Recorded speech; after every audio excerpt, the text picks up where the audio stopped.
Hello, welcome back. Shall we talk about professionals who are not doing a very good job? The purpose of today's video is to help you have a listening practice where I am ranting a little bit, where I am complaining a little bit, because this will help you complain in English as well. And just rant. When you rant, you talk about stuff because you're annoyed, because it's getting on your nerves. When something gets on your nerves, it makes you annoyed and sometimes even angry, okay? So professionals, and I'm talking about all kinds of professionals here.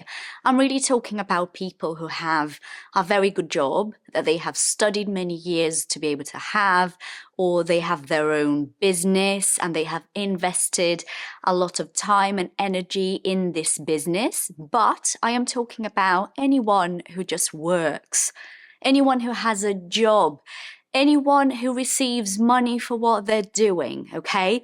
I'm going to give you some examples and then I'm going to rant away. It's going to be amazing.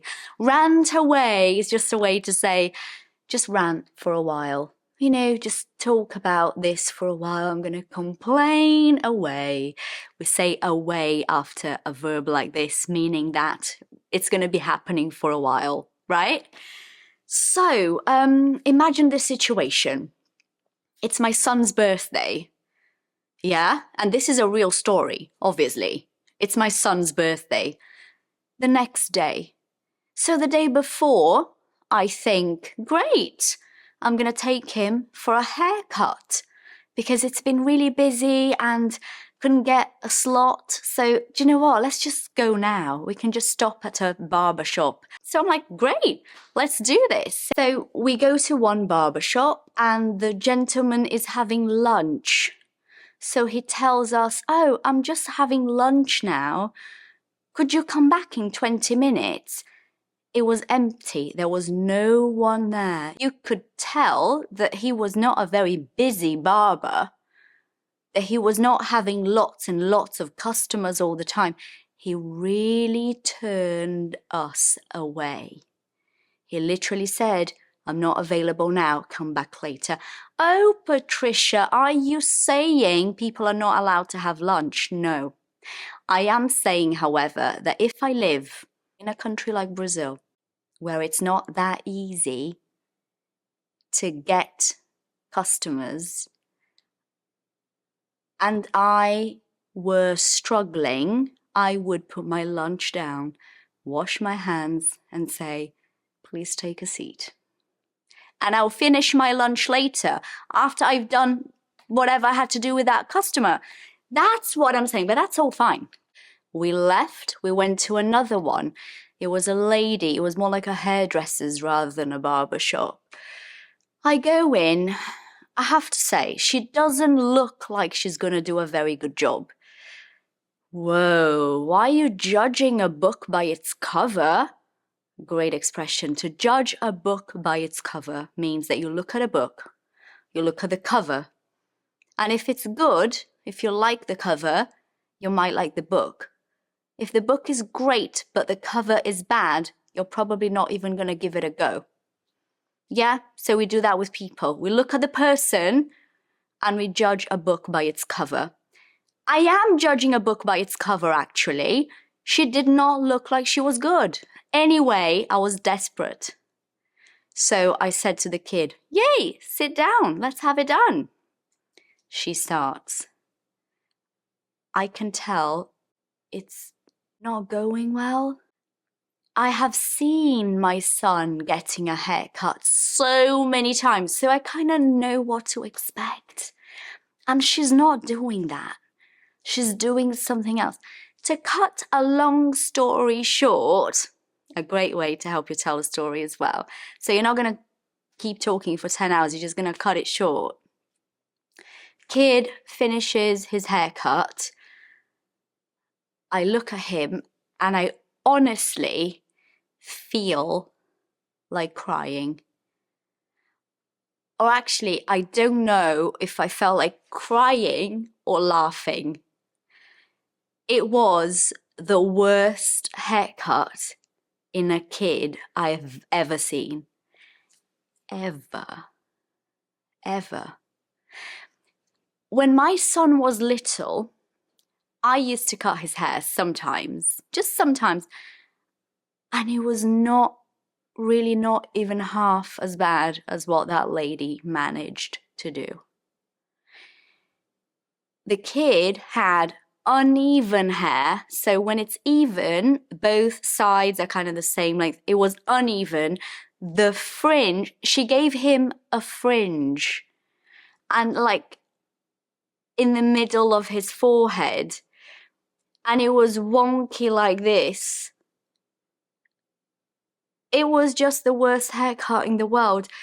He doesn't know that because we never told him. My husband and I made sure to not tell him, because poor child.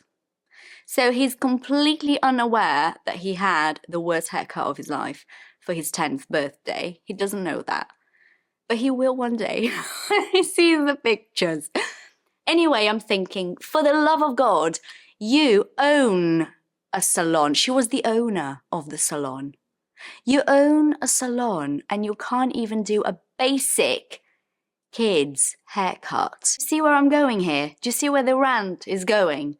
Exactly. Another example. We have this app in Brazil called iFood. I don't know if it's anywhere else in the world, but it's like Uber Eats. So you order food and they deliver it to you. And I live in a gated complex. So it's a large area with lots of houses and there are gates at the front. So you can't just drive in. You need to identify yourself and all of that. And you wouldn't believe the amount of times we ordered food and the delivery guy could not deliver it to us simply because he was riding his bike, his motorbike, with no ID on him, no driver's license on him, and you're not allowed to enter the complex without an ID. And they know that, but they just drive without one.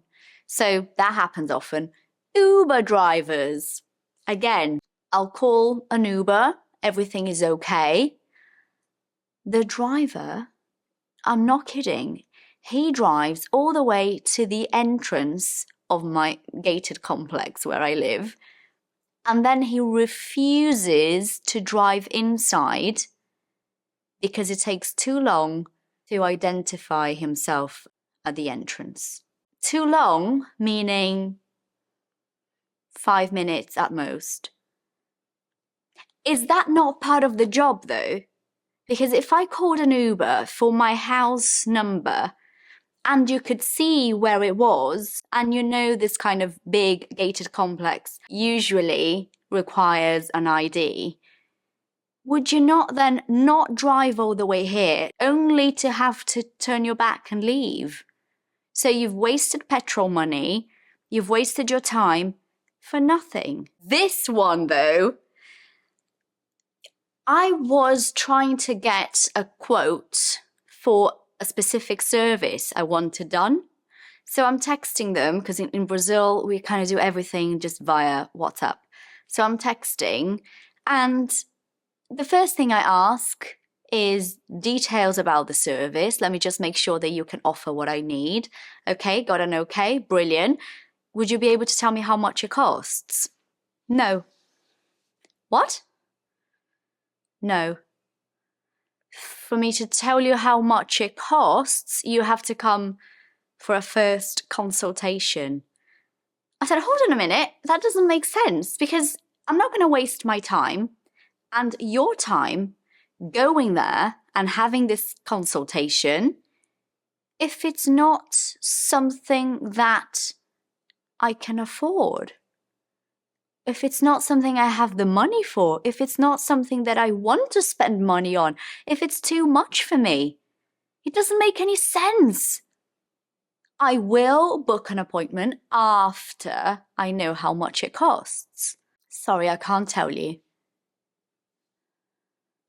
Wow. Do you see what I mean? When you think about, and this was a very expensive service, this was someone who could offer something really niche and special, but I can't tell you how much it costs. Obviously, I did not go there. I found someone else who was amazing and told me how much it would be. The point of the video is to rant, because that is important sometimes. You need to get it off your chest, don't you? But also, to get it off your chest is just to talk about it and feel better. But also for you guys to think about the fact that if you want to succeed in whatever you're doing, I'm an entrepreneur, so I can tell you this. If you want to succeed, whether as an entrepreneur or someone who works for someone else, but you want to be outstanding, all you have to do is provide information, not be lazy, be skilled and qualified enough to do the job, and you can thrive. It's actually not too much that you need to be able to do. Those things are quite simple, not to mention things like punctuality. What's up with people not being on time? That's insane. So do the basics. Just do it really, really well done, and you will succeed, and I am sure of it. This world is a mess, so do better and stand out. I hope you enjoyed this video. See you later.